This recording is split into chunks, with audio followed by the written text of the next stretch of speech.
All right, and we're back. And the first thing I need to do is thank Asbjorn Torval for filling in for me. He really helped save me a lot of time when I really needed it. Now, I didn't know what he was going to talk about. I told him to just pick something and go with it because he knows the kind of things that we talk about on this channel. And so he did, and it was fantastic. So not only do I want to thank him for filling in for me, but also for doing a great job in doing so.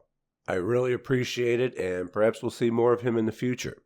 But for today, we're going to shift gears a little bit and talk about how God doesn't care. So let's get into it.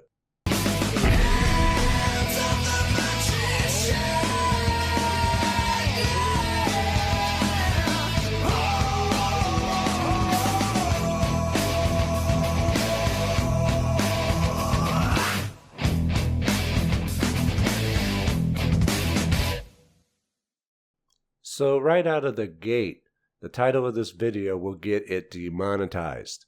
It seems that YouTube wants you to be depolarized as well. They don't like polarized words in their titles or tags. I really don't think that they understand how polarization can be a really useful tool if you're an advertiser. But nevertheless, I care about it about as much as God does, because it's an accurate representation of as above, so below. And so I'm going to use it, knowing full well that YouTube isn't going to like it. And since we're on the subject, they don't like the word occult either for some reason. Magic is fine, but for some reason occult's bad.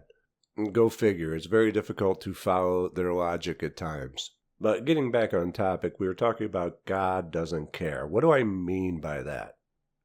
Well, I quite literally mean that God doesn't care. God, the universe, the divine, whatever name you wish to attribute to the force that is behind all of this, the reason we exist, creation. Whatever name you want to give it doesn't seem to care much for the individual. If it did, it wouldn't have made us mortal. But it does seem to care about the survival of the species, because we were given this need and drive to procreate, to multiply, which over time has caused a lot of problems as we tried to solve the mortality issue. And we went over all of that in the Marvel Avengers Infinity War videos. And so the divine cares way less for the individual than it does for the group. It would stand to reason then that it also doesn't care what happens in your life or how the individual ends up. One person could have a picture-perfect life. Another person could get eaten by a shark. Another could die of cancer at a young age. God doesn't care. God isn't fair.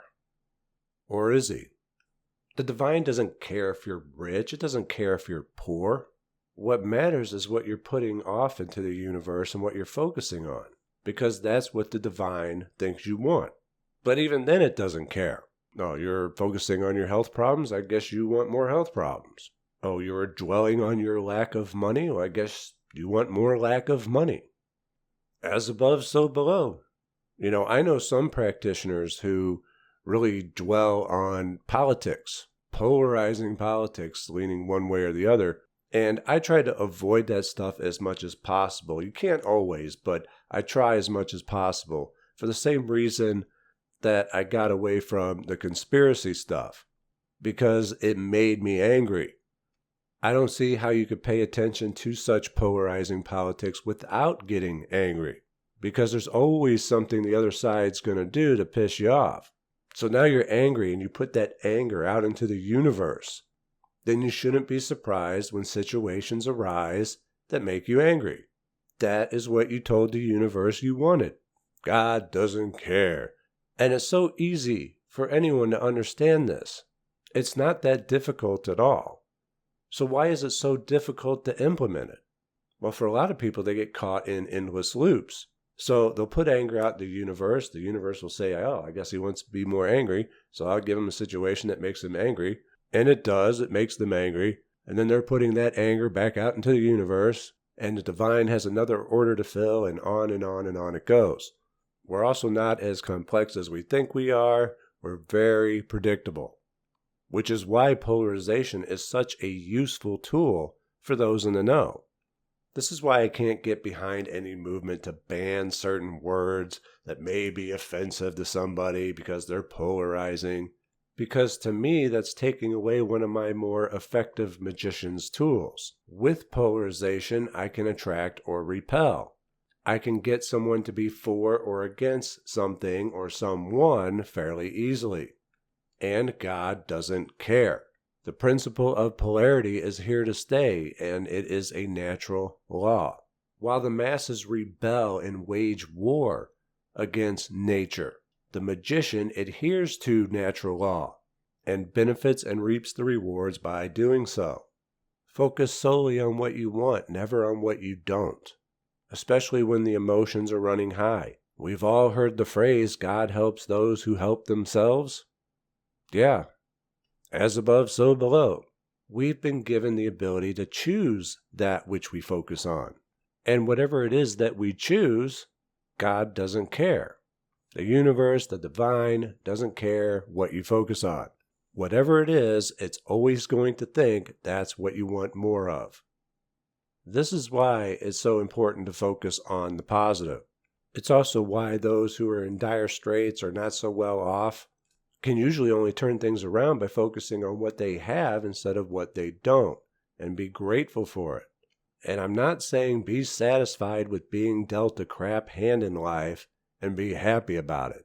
No, I say it so that you will begin to meet the conditions necessary to be able to turn your life circumstances around by breaking that loop of focusing on the negative. Sometimes people misinterpret what I say. They'll go, oh, I have a crap sandwich, and Frater told me to be happy and grateful that I have a crap sandwich. No, I'm saying be grateful that you have bread. Don't focus on the crap. Focus on the good of what you have. And by doing so, you will get better. And this goes for everything. Money, health, love, you name it. Remember, God's not going to save you. In order to do so, he would have to save you from yourself. God helps those who help themselves. You have to be the one to turn things around for you. And it all begins by what you focus on. And that will about do it for today. Remember to click the bell icon to be notified of new videos.